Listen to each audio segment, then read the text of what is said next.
CI గారిని పోలీసులు arrest చేశారు, కోర్టులో సబ్మిట్ చేశారు. ఆయనకు 14 రోజుల పాటు రిమాండ్ కూడా విధించారు కోర్టు. 14 రోజులు జైలు అయితే ఉంటాడు ఆయన. కానీ అకస్మాత్తుగా సిఐ గారిని పోలీసులు అరెస్ట్ చేయడం వెనుక కారణాలేంటి?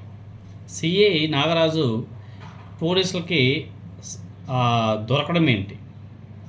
వీటి మీద ఏపీలో అనేక అనుమానాలు కూడా తావిస్తుంది. సాయికృష్ణ లాకప్ డెత్ ఆరోపణలు ఇప్పుడు దేశవ్యాప్తంగా సంచలనం రేపుతున్నటువంటి కేసు ఇది. ఈ కేసులో అరెస్ట్ అయినటువంటి సిఐ నాగరాజు గారి వ్యవహారం చుట్టూ అటు రాజకీయ వర్గాల్లోనూ ఇటు పోలీస్ శాఖలోనూ అనేక ఆసక్తికరమైన కథనాలు ప్రచారంలోకి వస్తున్నాయి. సిఐ నాగరాజు అరెస్టుకు ముందు తెర వెనుక పెద్ద ఎత్తున రాజకీయ సమీకరణాలు, రాయబారాలు సాగిన వార్తలు ఇప్పుడు వస్తున్నాయి. అవి ఇప్పుడు హాట్ టాపిక్గా మారిపోయాయి. మొదట ఈ కేసు తన మీదే పూర్తి బాధ్యత నెట్టేసే ప్రయత్నం జరుగుతుందని అసంతృప్తితో సిఐ నాగరాజు అజ్ఞాతంలోకి వెళ్ళినట్టు ప్రచారం కూడా నడిచింది. టాస్క్ ఫోర్స్ విభాగం అదుపులోకి తీసుకున్న వ్యవహారాన్ని తన ఖాతాలో ఎలా వేస్తారంటూ ఆయన సన్నిహిత వర్గాల వద్ద ప్రశ్నించాడంట ఆయన. అయితే మంగళవారం సిఐ నాగరాజు గారు హఠాత్తుగా పోలీసుల ఎదుట ప్రత్యక్షం కావడం, అరెస్టుకు సహకరించిన వెనుక ఒక పెద్ద ఆఫర్ నడిచిందనే గుసగుసలు కూడా వినిపిస్తున్నాయి, వార్తలు కూడా వస్తున్నాయి. వచ్చే ఎన్నికల్లో సిఐ నాగరాజుకు ఎమ్మెల్యే టికెట్ ఇచ్చేందుకు ఒక కీలక పార్టీతో పాటు దాని మిత్రపక్షం కూడా సానుకూలంగా ఉందనే ప్రతిపాదన తెర మీదకి వస్తుంది.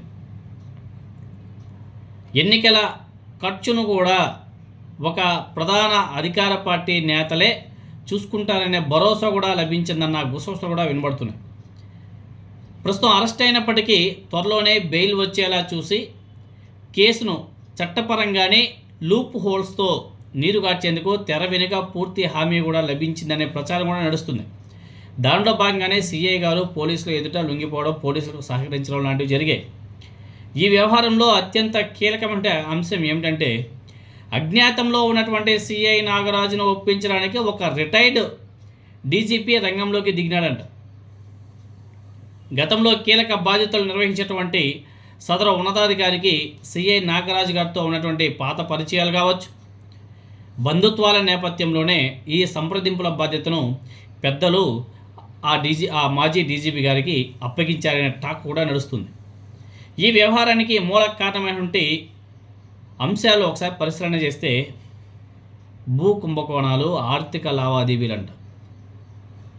ఈ వ్యవహారానికి మూల కారణమైనటువంటి అదేవిధంగా ఆర్థిక లావాదేవీల అంశాలను కానీ, ఇందులో ఉన్నతాధికారులు బాస్ కానీ, బిగ్ బాస్ అధికార పార్టీకి చెందినటువంటి కీలక నేతల పేర్లు కానీ ఎక్కడా కూడా బయట పెట్టకూడదనే ఏకైక షరతుతోనే ఈ ప్యాకేజ్ కుదిరినట్లు వార్తలు అయితే గుప్పుమంటున్నాయి.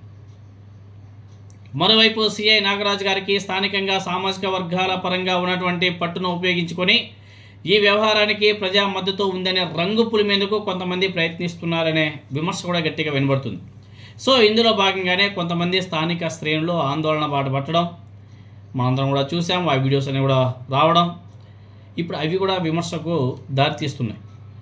సో దేశవ్యాప్తంగా సంచలనం సృష్టించినటువంటి సాయికృష్ణ కేసులో ఇప్పుడు పెద్ద పోలీస్ బాసులు, రాజకీయ పెద్దలు రాబోయే ఎన్నికల సీట్ల సర్దుబాటు చర్చల వరకు వెళ్ళడం చూస్తుంటే ఈ కేసు ముందు మరిన్ని మలుపులు తిరగకుండా ఉంటాయా అన్న అనుమానాలు కూడా వ్యక్తమవుతున్నాయి. మేబీ ఈ కేసు ముందు మరిన్ని మలుపులు తిరగడం ఖాయంగా కనిపిస్తుంది. వీగిపోవచ్చు, ముందుకి కదలవచ్చు. ఈ కూటమి ప్రభుత్వం ఉన్న రోజులు మాత్రం ఈ కేసు ముందుకు కదులుతుందా అంటే అదొక పెద్ద క్వశ్చన్ మార్కే. ఎందుకంటే ఒక కేసుని నీరుగార్చేందుకు ఎన్ని లూప్ హోల్స్ వాడాలో అన్నీ కూడా వాడుతారు. ఎప్పుడైతే నారా చంద్రబాబు నాయుడు గారిని రాజమండ్రి సెంట్రల్ జైల్లో పెట్టిన తర్వాత ఏ విధంగా అయితే లూప్ హోల్స్ వాడి ఆయనకి ఆరోగ్య పరిస్థితి బాగాలేదు, కిడ్నీలు చిన్నవైపోయినాయి, అవి అని చెప్పేసి బెయిల్ మీద బయట తీసుకొచ్చారో అలాంటి లూప్ హోల్సే ఈ కేసులో కూడా పెట్టి సిఐ నాగరాజు గారిని న్యాయబద్ధంగానే బయటకు తీసుకువచ్చి తర్వాత అతన్ని పొలిటికల్గా యాక్టివ్ చేయాలనే, అదేవిధంగా ఎమ్మెల్యే టికెట్ కూడా ఆఫర్ చేశారనే అనుమానాలు, వార్తలు ఇప్పుడు రాష్ట్ర వ్యాప్తంగా సంచలనం సృష్టిస్తున్నాయి. మరి ముందు చూడాలా ఈ కేసు ఏ విధంగా మలుపులు తిరగబోతుందో.